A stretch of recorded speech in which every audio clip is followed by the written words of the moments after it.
Palavra de esperança, meu querido filho, minha querida filha, graça e paz da parte de nosso Senhor Jesus Cristo. Hoje é terça-feira, dia 27 de janeiro. O evangelho que meditamos é o evangelho de São Marcos, capítulo 3, versículos do 31 ao 35. O Senhor esteja convosco, Ele está no meio de nós.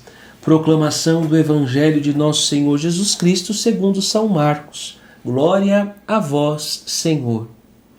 Naquele tempo chegaram sua mãe e seus irmãos, e estando do lado de fora, mandaram chamá-lo.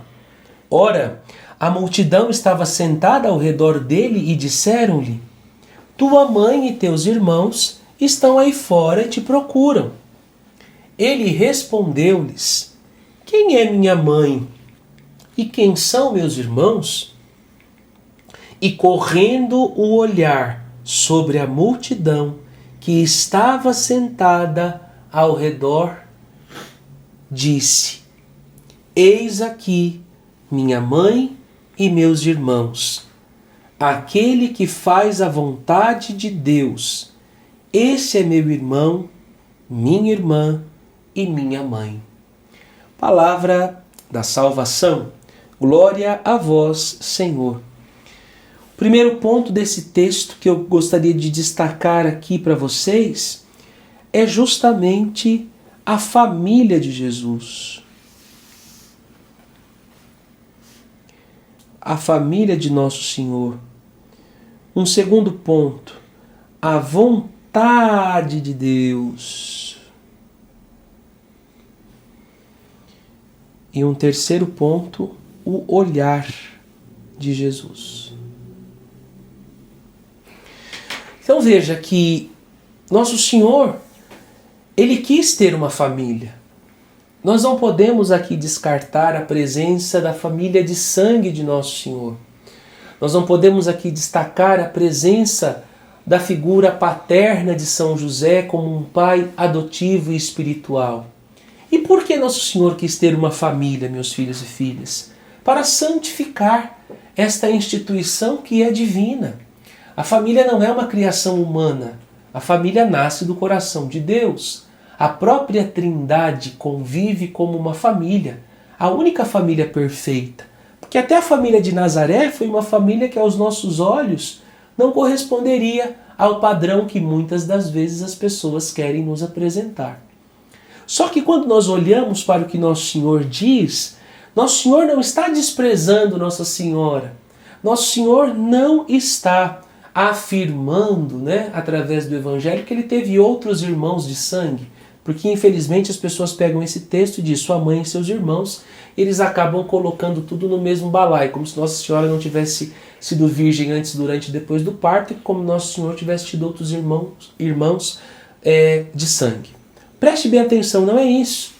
Quando Nosso Senhor diz que o irmão, a irmã, a mãe, os parentes deles são aqueles que fazem a sua vontade, ele está querendo nos mostrar que dentro do reino, o vínculo de sangue, ele não é mais importante do que o vínculo da fé.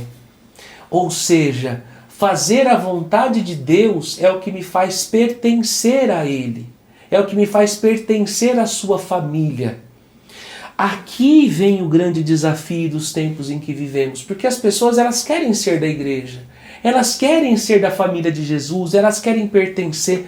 Mais do que nunca o ser humano precisa, nos tempos que nós vivemos hoje em dia, ou odiernos como chamam, ele precisa de grupo, precisa pertencer a alguma coisa. Né?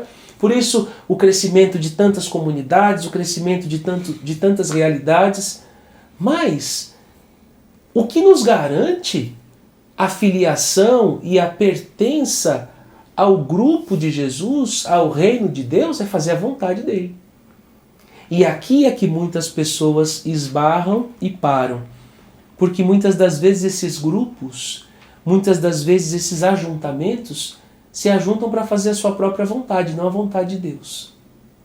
Aqui é um perigo que nós corremos, de tentarmos colocar os nossos ideais, o nosso plano, a nossa vontade, e muitas das vezes colocar sobre o invólucro de um carisma ou de uma comunidade. Por quê? Porque eu não quero assumir, porque eu não quero obedecer, porque eu não quero fazer a vontade de Deus lá na minha paróquia, lá no meu grupo, lá onde meu padre pediu. Então eu quero criar uma comunidade para mim, porque daí nessa comunidade eu posso fazer do meu jeito e eu posso ter as minhas necessidades satisfeitas. Isso é muito perigoso.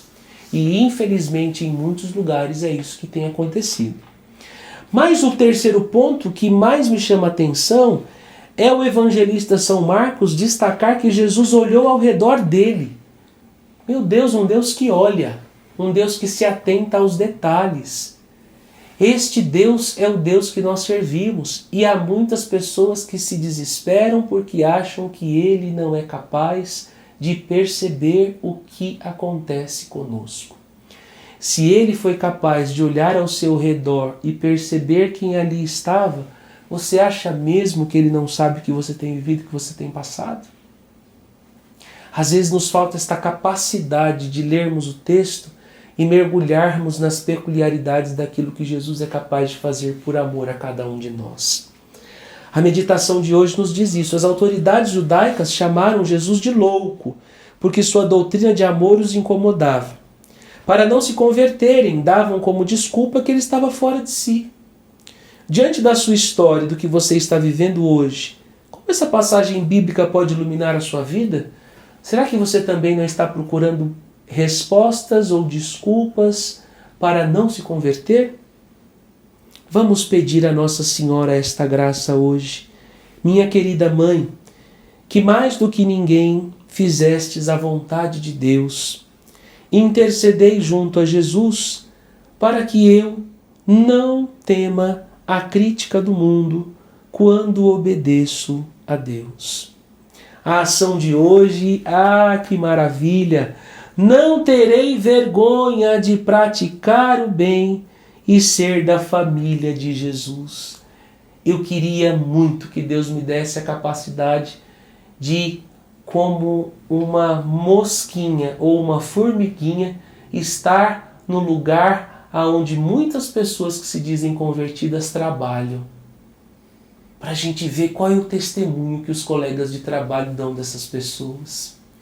Eu queria ver como nós somos quando a luz se apaga, porque aí está a verdade que Jesus precisa alcançar para que a gente chegue a uma genuína conversão. Que Deus abençoe você e sua família. Não se esqueça de curtir, comentar, compartilhar e até amanhã em mais uma palavra de esperança.